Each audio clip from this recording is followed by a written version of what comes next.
This is outrageous. Yeah. The waiver was issued for a warlord to sue an English journalist in an English court. Yeah. This week, we revealed that under Rishi Sunak, the UK Treasury helped a Russian warlord, dubbed Putin's chef, avoid its own sanctions so he could sue a British journalist. Almost immediately, there were calls in Parliament for a response from the government. You might be aware of the revelations this morning from openDemocracy about the UK government helping the head of the Wagner Group circumvent sanctions already imposed on them to sue a British journalist working for Bellingcat. And the proof of the need for that was given us to us by openDemocracy this morning. I know, amongst many honourable members here, enormously grateful to Jim Fitzpatrick for the courage that he has shown in bringing together a story that actually shows that this country is providing sanction waivers for warlords. We have given the green light for Putin's chef, Prigozhin, to hire London lawyers to fly to St. Petersburg to prepare a case in English courts to silence English journalists. We gave the green light for those lawyers to fly to St. Petersburg in order to have that conversation. That is an appalling system failure. And yesterday, the PM faced direct questioning from MP Clive Efford. The overriding of UK sanctions was approved by the Treasury when the Prime Minister was Chancellor. Prigozhin's English lawyers wrote that serving notice on Higgins, and I quote, will require Treasury approval.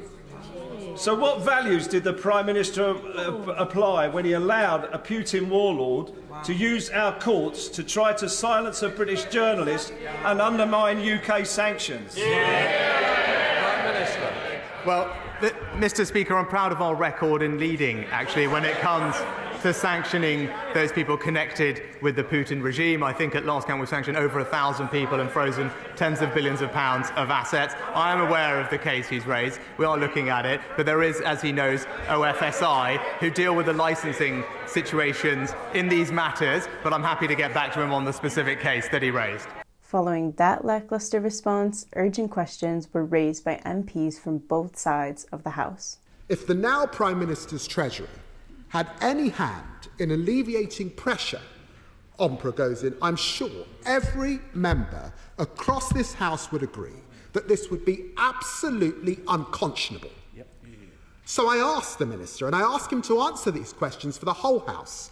Did a Minister authorise the granting of a licence or exemption to Prigozhin?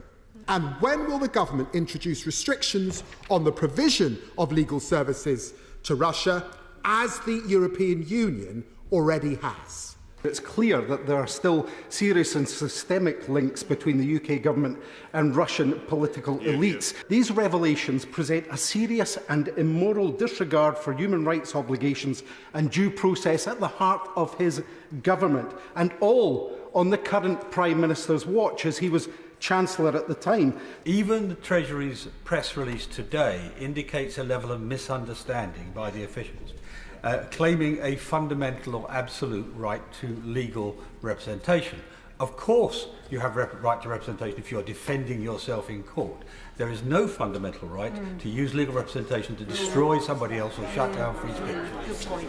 I have to say, I've never seen such a case of lack of professionalism and lack of integrity and lack of accountability as this particular case. It absolutely astounded me. I thought it was unbelievable. This is so complacent, and the government has been systematically complacent about this issue of sanctioning individuals for the last 3 years. We're still only sanctioning 20% of the people who've been sanctioned by the United States of America. I have no idea why. And then we allow people to sidestep sanctioning. It's time the government decided, as a whole, we are going to do this, we're going to do it properly.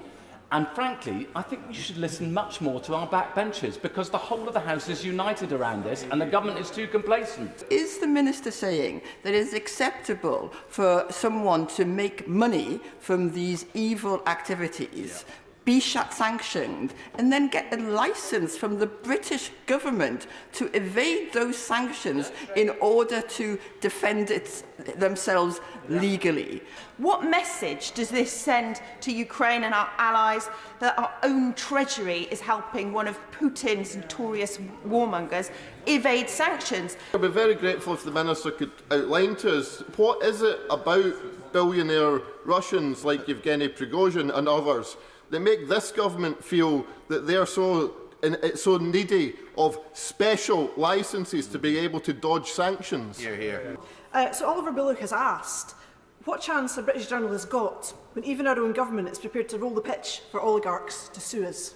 Since Sunak had left the chamber by this point, it was James Cartledge, Exchequer Secretary to the Treasury, who was left to answer these questions. In response to the question lodged today, it is a long-standing custom that the government does not comment publicly on individual cases. Within the sanctions regime broadly, because everyone has a right to legal representation, it is possible for frozen assets to be used to pay for that legal representation. OFSI grant licences to allow sanctioned people to cover their own legal fees, provided that the costs are reasonable. Applications are assessed solely on a costs basis, and as a country with checks and balances, it is right that the relevant court should decide the outcome of the substantive merits of a case rather than the government. However, I can confirm, in light of recent cases and related to this question, the Treasury is now considering whether this approach is the right one, and if changes can be made without the Treasury assuming unacceptable legal risk and ensuring that we adhere to the rule of law. If you think it's important that the UK government investigates this situation, sign our petition at openDemocracy.net.